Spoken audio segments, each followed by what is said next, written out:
Welcome back to the channel. Sincerely do hope you are doing well, and there's quite a few updates to cover, from Air India launching a new company to Emirates completing the retrofit of an aircraft, and a cargo division being sold. That's where I'd like to begin. Several things have needed to change as part of the Asiana Airlines and Korean Air attempts to win approval to merge, as you would expect.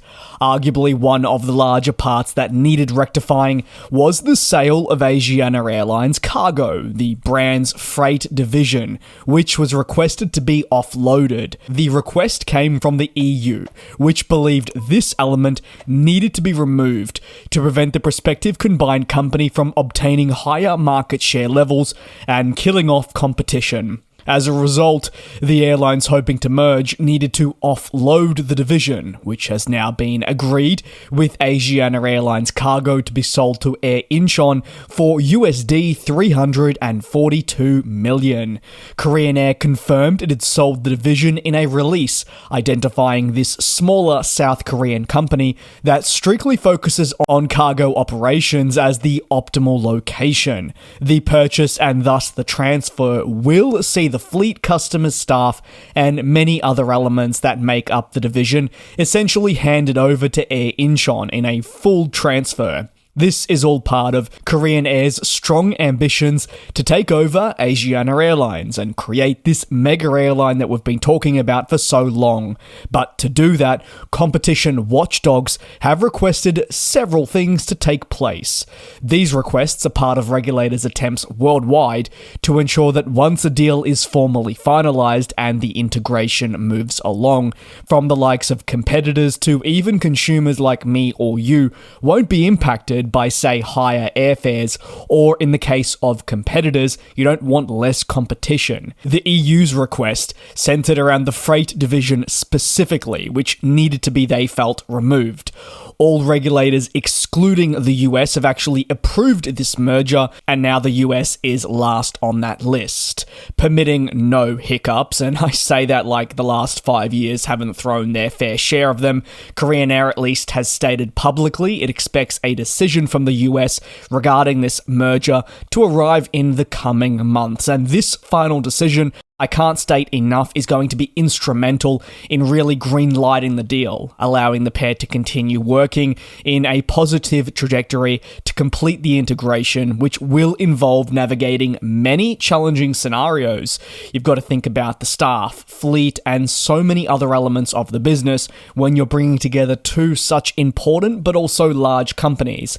And to a certain degree, sticking with coverage on the freighter industry, well, you know, Air India, they're continuing to undergo a massive overhaul of their business where they're focusing on turning around their fortunes. But you might be asking me now, how on earth does freight tie in with Air India?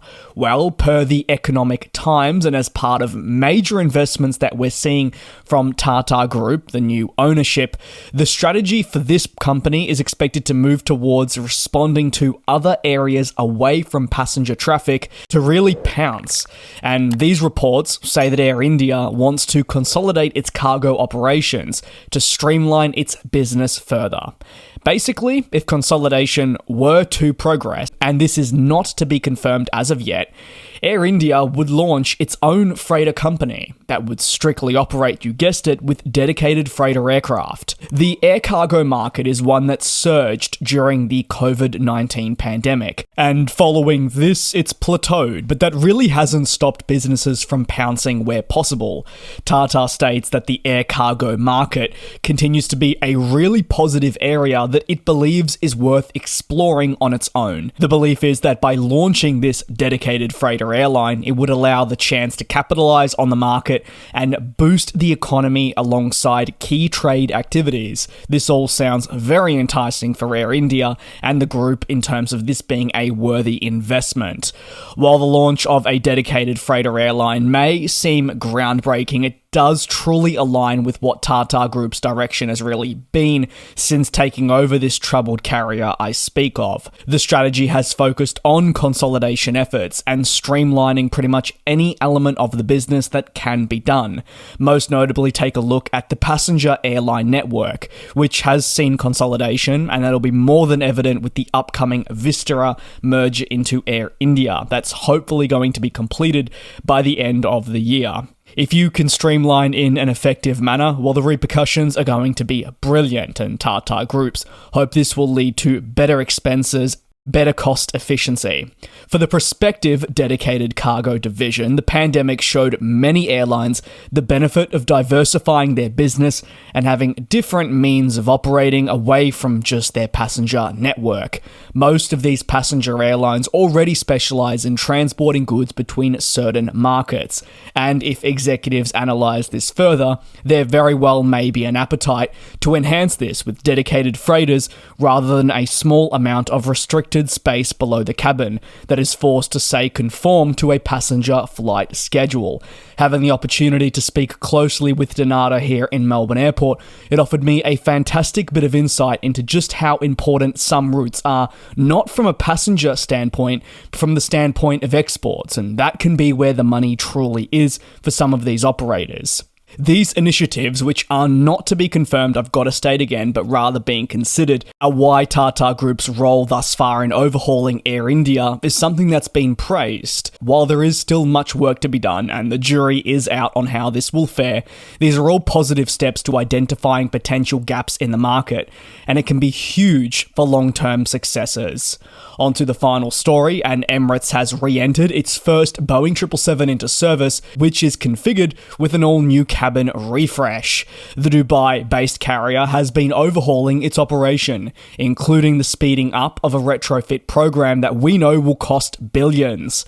As part of this retrofit program, Emirates wants to elevate the customer experience, and obviously as well, you have to remember, mitigate some of the operational impact it's facing from delayed aircraft deliveries. When these next-gen planes arrive, Emirates hopes the multi-billion-dollar investment in existing fleet will allow for greater harmony. Geneva is the first airport that's received this latest 777 experience, those flights commencing on August 7th.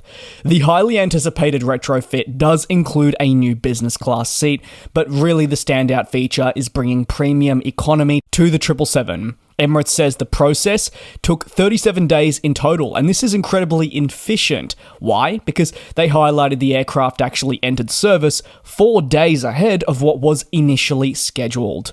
While elevating the interior, much focus has to sit on the reconfiguration that has made way for the planned premium economy. That'll be 24 seats in 3 rows spread across a 242 abreast layout. The premium economy cabin will feature leather seats and wood panels. This is something we've come to know and is a mainstay of the Emirates experience. They will refurbish 80 Boeing 777s in the future, a total investment in the billions, and this is, you have to remember, in addition to an existing commitment to continue improving and refurbishing the A380.